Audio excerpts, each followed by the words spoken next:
حمد و ثنا ہو تیری کون مکان۔ السلام علیکم ورحمۃ اللہ وبرکاتہ۔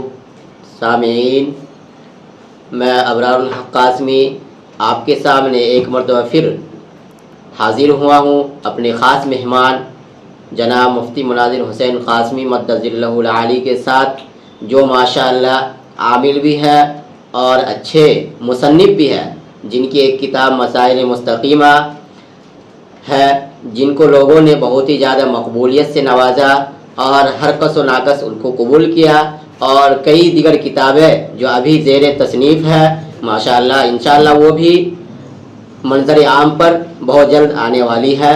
تو چلیے، میں آج جنات کی حقیقت کے اوپر کچھ سوالات لے کر حضرت کی خدمت میں حاضر ہوا ہوں۔ ہم اور آپ حضرت سے ان کے فوائد اور ان کے جوابات سنیں گے اور ان کی حقیقت کو جانیں گے۔ تو چلیے ہم حضرت سے براہ راست مخاطب ہوتے ہیں بلا کسی تمہید و تاخیر کے۔ حضرت، میں آپ سے چند سوالات کا جواب جاننا چاہتا ہوں۔ سب سے پہلے میرے ایک سوال ہے کہ کیا جنات انسان اور جانوروں کی شکل میں آ سکتا ہے، شکل لے سکتا ہے یا نہیں؟ السلام علیکم ورحمۃ اللہ وبرکاتہ۔ حمد و ثنا ہے اس پاک پروردگار کے لیے جس کے قبضہ قدرت میں ہماری اور آپ سب کی جان ہے۔ ابھی آپ کا سوال ہوا کہ کیا جنات انسانوں کی شکل اور جانوروں کی شکل اختیار کر سکتا ہے یا نہیں۔ تو اس کے تعلق سے سب سے پہلے ہم یہ سمجھیں کہ اللہ تبارک و تعالی نے جنات کو کچھ خصوصیات سے نوازا ہے۔ خصوصیات میں بہت ساری خصوصیتیں ہیں۔ ان خصوصیتوں میں سے ایک خصوصیت یہ بھی ہے کہ وہ اپنی شکل، اپنی حیت کو وہ بدل سکتے ہیں۔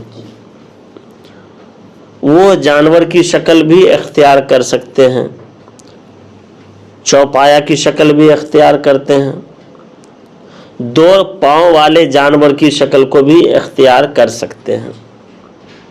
اسی طریقے سے سانپ وغیرہ کی شکل کو بھی اختیار کر سکتے ہیں۔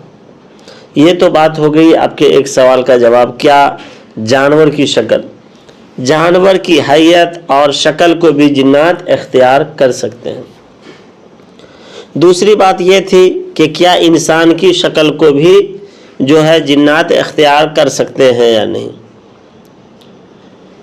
تو انسان کی شکل کو اختیار کرنے کی بھی طاقت و قوت اللہ تبارک و تعالیٰ نے جنات کو عطا فرمائی ہے۔ جنات چاہے تو انسان کی شکل کو اختیار کر سکتے ہیں۔ اس کے لیے ایک حدیث میں آپ کو سناتا ہوں۔ حضرت ابو ہریرہ رضی اللہ تعالیٰ عنہ کی حدیث ہے، کہیں سے کچھ کھجور آئے، اللہ کے رسول جناب محمد الرسول اللہ صلی اللہ علیہ وسلم نے حضرت ابو ہریرہ رضی اللہ تعالیٰ عنہ کو اس کی پہرہ داری پر مامور کر دیا کہ آپ اس کھجور کی پہرہ داری کریں۔ رات کے وقت ایک ضعیف انسان کی شکل میں پہنچا، پہنچنے کے بعد جو کھجور کو اپنی بوریوں میں بھرنا شروع کر دیا۔ حضرت ابو ہریرہ رضی اللہ تعالیٰ عنہ نے اسے پکڑ لیا، چور کی سمجھ کر کے۔ پکڑنے کے بعد کہا کہ تم کیوں چوری کر رہے ہو؟ وہ بہت رونے لگا، گر گرانے لگا، کہنے لگا کہ میرے چھوٹے چھوٹے بچے ہیں، میں بہت غریب ہوں، بہت محتاج ہوں، مسکین ہوں، مجھے لے جانے دیجئے، میرے بچے کھائیں گے۔ حضرت ابو ہریرہ رضی اللہ تعالی عنہ کو اس پر رحم آ گیا اور حضرت ابو ہریرہ رضی اللہ تعالی عنہ نے جانے دیا۔ صبح فجر میں جب حضرت ابو ہریرہ رضی اللہ تعالی عنہ اللہ کے رسول کی خدمت میں مسجد پہنچے تو اللہ کے رسول نے پوچھا کہ ابو ہریرہ، تیرے رات کے اس قیدی کا کیا بنا؟ حضرت ابو ہریرہ رضی اللہ تعالی عنہ نے کہا کہ اللہ کے رسول صلی اللہ علیہ وسلم وہ بوڑھا انسان بہت غریب تھا، بہت مسکین تھا، بڑا پریشان تھا، وہ رونے لگا، گر گرانے لگا، تو میں نے اسے چھوڑ دیا۔ اللہ کے رسول نے کہا کہ وہ پھر آئے گا۔ تو وہی ہوا، دوسری رات پھر آیا تو پھر حضرت ابو ہریرہ رضی اللہ تعالیٰ عنہ کے پاس پھر رونے لگا، گر گرانے لگا کہ مجھے لے جانے دو، پکڑ لیا تھا۔ تو حضرت ابو ہریرہ رضی اللہ تعالیٰ عنہ نے چھوڑ دیا۔ پھر اللہ کے رسول صلی اللہ علیہ وسلم سے مسجد میں فجر میں ملاقات ہوئی۔ اللہ کے رسول نے پوچھا تیرے وہ قیدی دوست کا کیا ہوا؟ تو کہا اللہ کے رسول اتنا گر گرانے لگا کہ مجھے اس کے اوپر رحم آنے کی وجہ سے میں نے اسے چھوڑ دیا۔ اللہ کے رسول نے فرمایا کہ وہ انسان نہیں، وہ جنات ہے، وہ جنات ہے۔ پھر کل آئے گا وہ۔ یہی ہوا کہ حضرت ابو ہریرہ رضی اللہ تعالیٰ عنہ فرماتے ہیں کہ پھر تیسری رات بھی وہ آیا۔ حضرت ابو ہریرہ نے پکڑ لیا کہ اب نہیں، تو مجھے چکمہ دے رہا ہے اور تو مجھے اس طریقے سے پریشان کر رہا ہے، تو بوڑھا بن کر کے تو جنات ہے۔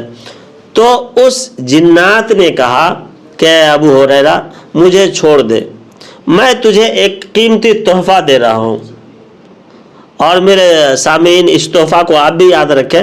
اس جنات نے ایک بہترین تحفہ دینے کا وعدہ کیا حضرت ابو ہریرہ کو، اور حضرت ابو ہریرہ کو کہا کہ اے حضرت ابو ہریرہ، جو شخص آیت الکرسی کو پورا مکمل پڑھ لے گا تو اسے جنات پریشان نہیں کر سکتا ہے، جنات اس سے دور دور ہی رہے گا، جنات کی پریشانی سے بچا رہے گا۔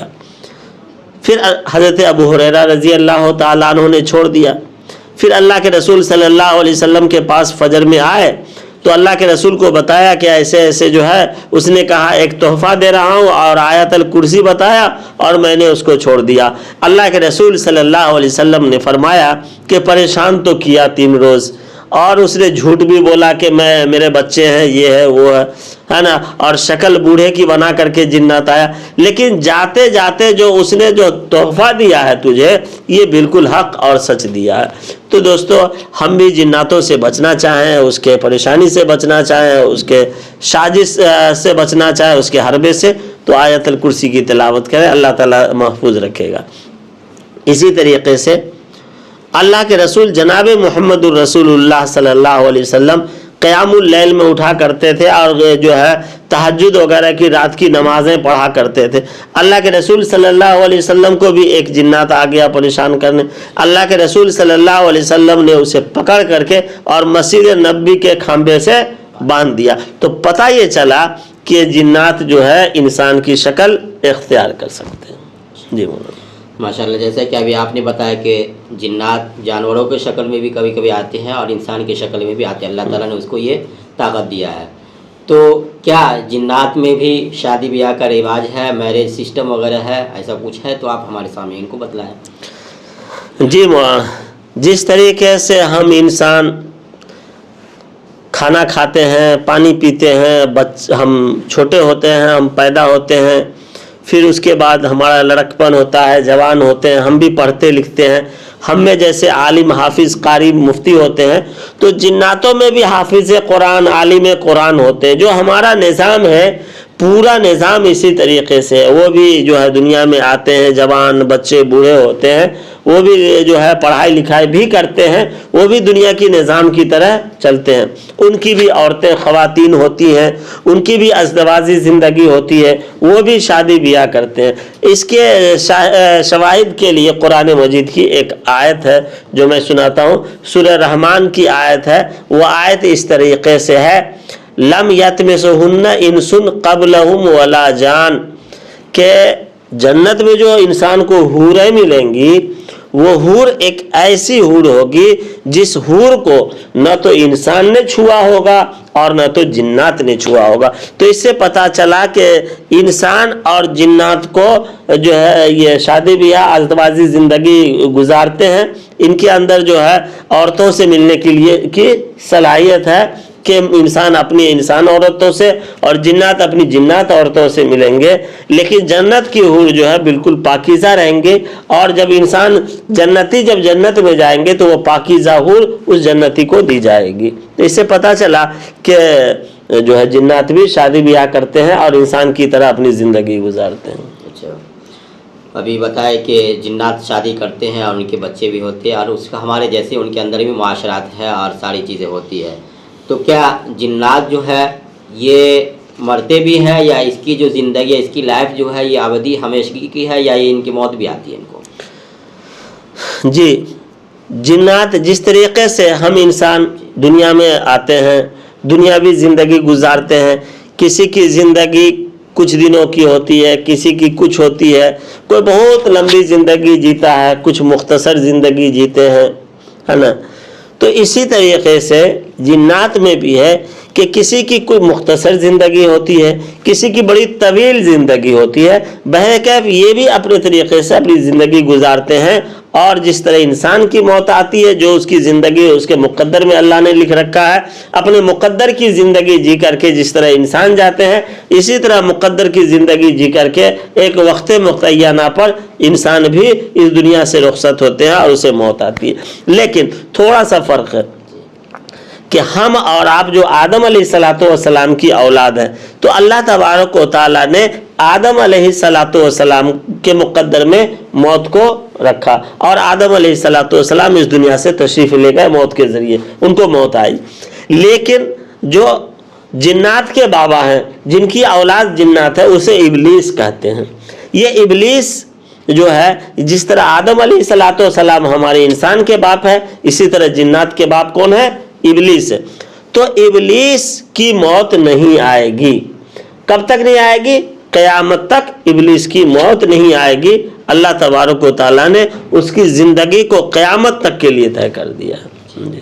ماشاءاللہ، آپ کے جواب سے ہمارے سامعین مطمئن ہوئے ہوں گے۔ تو جب تمام معاملات ہمارے جیسے ہیں ان کے، تو کیا وہ سب یہ ہم کو بتلائیے کہ جنات وغیرہ کے مکانات کیسے ہوتے ہیں، وہ کہاں رہتے ہیں، اس سے ملنے کا پتہ کیا ہے، کس جگہ پہ وہ ہم کو ملے گا، اس کے بارے میں ذرا ہمارے سامنے جی مولانا، پتہ پوچھ رہے، پتہ پوچھ کر کے پہنچنا نہیں ہے۔ تو جناتوں کا معاملہ یہ ہے کہ جو جنات جس طریقے سے جو ہے ہمارے انسانوں میں جو ہے ایمان والے بھی ہیں، کافر بھی ہیں، تو ایمان والے جو ہیں، تو ایمان والے کا مقام الگ ہے، ان کے رہنے سہنے کی جگہ الگ ہے، جو کافر ہیں ان کے رہنے سہنے کی جگہ الگ ہے۔ اسی طرح سے اس میں سرکش، بدماش، خبیث جو ہیں، ان کے رہنے سہنے کی جگہ ہے۔ خبیث قسم کے جو ہیں ان کے رہنے کی جگہ گندی نالیاں، باتھ روم، ہے نا، کچرا کنڈی کی جگہ اور نالیاں اور گندی گندی جگہوں پر یہ لوگ خبیث وغیرہ رہتے ہیں۔ اسی طریقے سے سرکش شیاطین جو ہے یہ قبرستانوں وغیرہ میں رہتے ہیں۔ قبرستان یا جو ہندوؤں کا جو شمشان کہہ لیجئے، یا یہودیوں کے، نصرانیوں کے جو آخری، جس کو کہا جاتا ہے آخری رسم ادا کرنے کی جگہ، جیسے ان کو دفن کیا جائے یا جلایا جائے، جو بھی جو اور مذاہب مسالک وغیرہ میں جو طریقے ہیں، ایسی جگہوں پر یہ زیادہ رہتے کہ ان کے میتوں کو، ان کے مردوں کو بھی یہ جو ہے بہکاتے ہیں۔ ہاں، پھر اسی طریقے سے جوا کے اڈوں پر بھی یہ رہتے ہیں کہ جوا کے کھلاڑیوں کو اور گناہ کی طرف اکساتے ہیں۔ شراب کے اڈے پر بھی رہتے ہیں، اس شرابیوں کو بھی اور اکساتے رہتے ہیں، اور گناہ کے جہاں جہاں بھی اڈے ہیں، گناہ کے جہاں جہاں بھی جو جگہیں ہیں، ان جگہوں پر بھی جا کر کے ان کا بسیرا ہوتا ہے سرکش شیاطین کا، اور یہ ان کو اکساتے ہیں اور بھڑکاتے ہیں۔ اسی طریقے سے اسی سے متعلق ایک حدیث ہے جو اللہ کے رسول صلی اللہ علیہ وسلم کی ہے، کے بارے میں ہے کہ ایک مرتبہ اللہ کے رسول صلی اللہ علیہ وسلم صحابہ کرام رضوان اللہ تعالی علیہم کے ساتھ تھے، تو اللہ کے رسول صلی اللہ علیہ وسلم کا معمول تھا کہ قضاء حاجت کے لیے بہت دور نکل جایا کرتے تھے، لوگوں کی نگاہ سے اوجھل ہو جایا کرتے تھے۔ تو صحابہ فرماتے ہیں کہ ایک مرتبہ اللہ کے رسول بہت دور نکل گئے، نکلنے کے بعد آنے میں بڑی تاخیر ہو گئی، اور دور سے لوگوں کے چلا پکار کی آواز آ رہی تھی۔ صحابہ بالکل حیران ہوئے کہ آخر اللہ کے رسول صلی اللہ علیہ وسلم کو تاخیر ہو رہی ہے، ادھر سے جو ہے چلانے کی آواز آ رہی، تو اللہ کے رسول صلی اللہ علیہ وسلم کے لیے صحابہ کرام بےتاب ہونے لگے۔ پھر کچھ ہی دیر میں دیکھا کہ اللہ کے رسول تشریف لائے، تو صحابہ کرام رضوان اللہ تعالی علیہم اجمعین نے پوچھا کہ اللہ کے رسول آپ کو بڑی تاخیر ہو گئی، اور ادھر سے آواز بھی بہت آ رہی تھی، ہم بہت ڈر گئے کہ آپ کو کیا ہوا۔ تو اللہ کے رسول صلی اللہ علیہ وسلم نے فرمایا کہ جناتوں کے درمیان جو ہے لڑائیاں ہو گئی، وہ لوگ میرے پاس آئے تو اسی کے جھگڑے کا چکتا کر رہا تھا۔ صحابہ نے پوچھا کس بات کو لے کے جھگڑا ان لوگوں کے بیچ ہوا؟ تو اللہ کے رسول صلی اللہ علیہ وسلم نے فرمایا کہ رہائش کو لے کر کے، ہم کہاں رہیں گے، آپ کہاں رہیں گے۔ تو فرمایا اللہ کے رسول نے ہم نے فیصلہ کر دیا۔ کہا کیا فیصلہ؟ کہا ایمان والے جناتوں کو ہم نے اونچی اونچی جگہ دیا، جیسے پہاڑی جگہ وغیرہ، اونچے ٹیلے وغیرہ دے دیا، اور کافر جناتوں کو نچلی جگہ اور سمندری ٹاپو وغیرہ کا جو خالی جگہ ہوتا ہے، سنسان جنگل وغیرہ، یہ جگہ ہم نے ان لوگوں کو دے دیا، اور اس پر وہ لوگ رضامند بھی ہو گئے۔ تو اللہ کے رسول صلی اللہ علیہ وسلم کی ان باتوں کو سن کر کے صحابہ کرام مطمئن ہوئے۔ تو پتہ یہ چلا کہ جنات جو ہے کچھ انسانوں کے ساتھ بھی رہتے ہیں، اور کچھ جو ہے اونچے علاقے میں بھی رہتے ہیں، اور جو ہے غیر ذی زرع علاقے جو ہیں اور سمندری ٹاپو وغیرہ ہیں، ان جگہوں پر بھی جنات رہتے ہیں۔ جی تو سامعین، جیسا کہ ابھی موسیٰ بتائے کہ ان کے رہنے کی جگہ جو ہے وہ گندی جگہ ہے، اسی طرح باتھ روم وغیرہ بھی ہے۔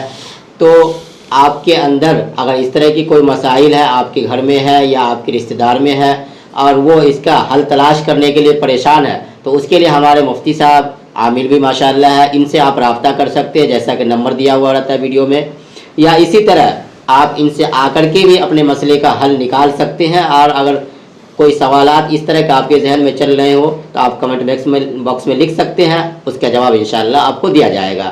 تو چلیے پھر میں اگلے سوال کی طرف بڑھتے ہیں، اور ہم مفتی صاحب سے یہ جاننا چاہتے ہیں کہ مفتی صاحب یہ بتلائیے، جنات وغیرہ جو ہے ہمارے طرح تمام معاملات میں ہے، تو کیا وہ ان کا بھی رہن سہن دنیائی میں ہے، یا دنیا کے باہر وہ آسمان وغیرہ پہ بھی جاتے رہتے ہیں؟ یہ ہم جاننا چاہتے ہیں۔ جی مولانا، یہ بھی سوال ہے کہ لوگ پوچھتے ہیں کہ جنات زمین پر ہی رہتے ہیں یا وہ اڑتے ہیں، آسمان پر بھی جاتے ہیں؟ تو میں نے ایک ویڈیو میں بتایا ہے کہ جنات کے اندر اللہ نے اڑنے کی بھی صلاحیت دیا، یہ اڑتے بھی ہیں، ایک قسم کے جنات ایسے ہیں جو اڑتے بھی ہیں، اور یہ پہلے آسمان تک جانے کی انہیں اجازت ہے۔ ایک صحابی ہیں، اللہ کے رسول صلی اللہ علیہ وسلم کو جب نبوت ملی تو ایک صحابی ہے، ان کا تذکرہ ہے، وہ فرما رہے ہیں اس وقت تک وہ ایمان نہیں لائے تھے۔ انہوں نے فرمایا کہ میرے پاس ایک جن خاتون تھی جو ان کی معتقد رہی ہوں گی یا ان کے پاس رہتی تھی، تو فرمایا کہ اس نے کہا کہ ہم لوگ پہلے آسمان تک جاتے تھے، لیکن ابھی ہمارا جانا جو منقطع ہے، رکا ہوا ہے۔ اس لیے رکا ہوا ہے کہ آسمان سے وحی کا نزول ہو رہا ہے، وحی کے نزول کی وجہ سے اللہ تبارک و تعالیٰ نے جناتوں کو آسمان پہ آنے سے منع کر رکھا ہے، اس کے لیے پابندی لگ چکی ہے، تو ہمارا جانا منع ہے۔ تو اس سے پتہ یہ چلا کہ جنات جو ہے پہلے آسمان تک جا سکتے ہیں۔ جی تو ماشاءاللہ جیسا کہ یہ بتایا کہ جنات آسمان پر بھی جاتے ہیں، تو ان تمام چیزوں سے ہمارے ذہن میں ایک سوال یہ آتا ہے کہ جب یہ انسان کی طرح تمام معاملات ہیں، آسمان پہ بھی جاتے ہیں، تو ان کی قوت اور طاقت کے بارے میں آپ ہمیں بتلائیے کہ ان کی کیا قوت ہے، طاقت ہے، یہ کیا کر سکتے ہیں؟ مولانا ان کی طاقت تو بہت طاقت ہے، ان کی طاقت میں مختصر بتاتا ہوں۔ جس طرح سے ہم انسان ہیں، ٹیکنالوجی کا استعمال کرتے ہیں، صنعت کاریگری کا استعمال کرتے ہیں، ایک سے ایک چیزوں کو بناتے ہیں اپنے سائنس کے ذریعے، اپنے دماغ، تو جنات ہم سے کئی گنا زیادہ بھی ہو سکتے ہیں۔ جن ٹیکنالوجی کا ہم استعمال کرتے ہیں اس سے زیادہ بھی کر سکتے ہیں، اور ان کے طاقت کا اندازہ حضرت سلیمان علیہ السلام کے واقعہ سے بھی لیا جا سکتا ہے کہ سلیمان علیہ السلام کے قبضے میں اللہ تبارک و تعالیٰ نے طاقتور جنوں کو دے دیا تھا، اور یہ طاقتور جن جو ہے حضرت سلیمان علیہ السلام کے مسجد اقصی کے بارے میں سنا ہوگا کہ جناتوں سے حضرت سلیمان علیہ السلام نے اس کی تعمیر کروائی، تو بڑے بڑے پتھروں کو اٹھا کر کے یہ کیا کرتے تھے، اور تعمیری کام کو بحسن خوبی جو ہے حضرت سلیمان علیہ السلام کے حکم سے انہوں نے انجام دیا۔ پھر عفریت ایک جنات کے بارے میں نے ایک ویڈیو میں بتایا، حضرت سلیمان علیہ السلام کے تخت کی ضرورت تھی، یمن کی جو رانی تھی ملکہ بلقیس، تو یمن سے جو ہے جو محفل جمی ہوئی تھی اسے اسلام عفریت جنات نے جو لا کر کے حضرت سلیمان علیہ السلام کے محفل میں رکھ دیا، جو کہ یمن میں وہ تخت تھا اور فلسطین تک لایا۔ تو یہ ان کی طاقت تھی، اور ان کی طاقتوں میں ایک طاقت یہ بھی ہے کہ وہ اپنی شکل کو بدل لیتے ہیں، ہے نا، ہاتھی گھوڑا جو شکل بدلنا چاہے، کتا گدھا اور سانپ کی شکل بھی یہ لے لیتے ہیں، ان کی یہ طاقت ہے۔ اس کے بارے میں اللہ کے رسول صلی اللہ علیہ وسلم کی ایک حدیث ہے، اللہ کے رسول صلی اللہ علیہ وسلم نے فرمایا کہ مدینہ میں جناتوں کی ایک جماعت جو ہے ہم پر ایمان لائی ہے، وہ سانپ کی شکل میں رہتی ہے، اور تمہارے گھروں میں اگر سانپ آئے تو تم اسے فوراً مت مارنا، ہے نا، 1-2 مرتبہ اسے 3 مرتبہ کہو کہ بھائی اللہ کے واسطے تم ہمیں تکلیف مت دو، میرے گھر میں مت رہو، میرے بچے ڈر رہے ہیں، میں پریشان ہو رہا ہوں تمہیں دیکھ کر کے، تم میرا راستہ خالی کر دو، میرا گھر خالی کر دو، تم چلے جاؤ۔ پھر اگر نہیں جا رہے ہیں تو آپ مار سکتے ہیں۔ لیکن ایک حدیث ہے قتل الموذی قبل الایذاء، کہ تکلیف دینے والی جانور کو تکلیف دینے سے پہلے ہی قتل کر دینا چاہیے۔ لیکن یہ گمان ہے کہ اگر سانپ کو ہم یوں ہی کہہ کے چھوڑ دیتے ہیں لیکن یہ زہریلا ہے، بہت زیادہ شرکشی پہ اتر آیا ہے، اب ہمیں پورا غالب گمان ہو گیا ہے کہ ہمیں یہ ڈس لے گا یا ہمیں نقصان پہنچائے گا، تو آپ کر دیں۔ لیکن جو دیہاتوں وغیرہ میں، جنگلوں وغیرہ میں جو گھر ہوتے ہیں پہاڑی علاقوں میں، تو ادھر تو پہاڑی جنات ہوتے ہی ہیں، تو یہ کیا کہتے ہیں، ایمان والے جنات کو اللہ کے رسول نے پہاڑی علاقہ دیا، تو اس علاقے میں سانپوں کا آنا جانا اکثر و بیشتر لگا رہتا ہے، اور یہ سانپ جلدی نہیں کاٹتے، تو ایسے سانپ کو جو ہے آپ کہیں اگر یہ ہو گئے مان گئے تو فوبیا، اور اگر آپ کو غالب گمان ہے کہ یہ بالکل ہی حملہ آور ہی ہو رہا ہے، اور حملہ ہونے کا جو ہے آپ کو بالکل گمان ہو رہا ہے کہ حملہ ہو کر کے ہمیں نقصان پہنچائے گا، تو آپ اسے کر سکتے ہیں۔ اللہ تعالیٰ جو ہے جناتوں کو جو ہے جو ہمارے انسانوں کی طرح پیدا فرمایا، اسے بھی اللہ تبارک و تعالیٰ جو حساب و کتاب اس کے کیے ہوئے کا لیں گے۔ ماشاءاللہ، یہ تھے ہمارے مفتی صاحب جو ابھی سوالات کے جواب دے رہے تھے، اور سامعین ہم امید کرتے ہیں کہ آپ ان کے جواب سے مطمئن ہوں گے، تشفی بخش جواب انہوں نے دیا، ہم ان کے شکر گزار ہیں کہ انہوں نے اپنا قیمتی وقت ہمیں دیا، اسی لیے ہم ان کا تہہ دل سے شکریہ ادا کرتے ہیں۔ اور آج کے لیے بس اتنا، چلتے ہیں، انشاءاللہ اگلی ویڈیو میں پھر ہم آپ سے ملاقات کریں گے، تب تک کے لیے السلام علیکم ورحمۃ اللہ وبرکاتہ۔ اللہ ہمارا اور آپ سب کا حامی و ناصر ہو۔ السلام علیکم ورحمۃ اللہ وبرکاتہ۔ کے عالموں کا مرتبہ بہت بلند ہے، یہ وارث رسول ہے، وفا بہت بلند ہے۔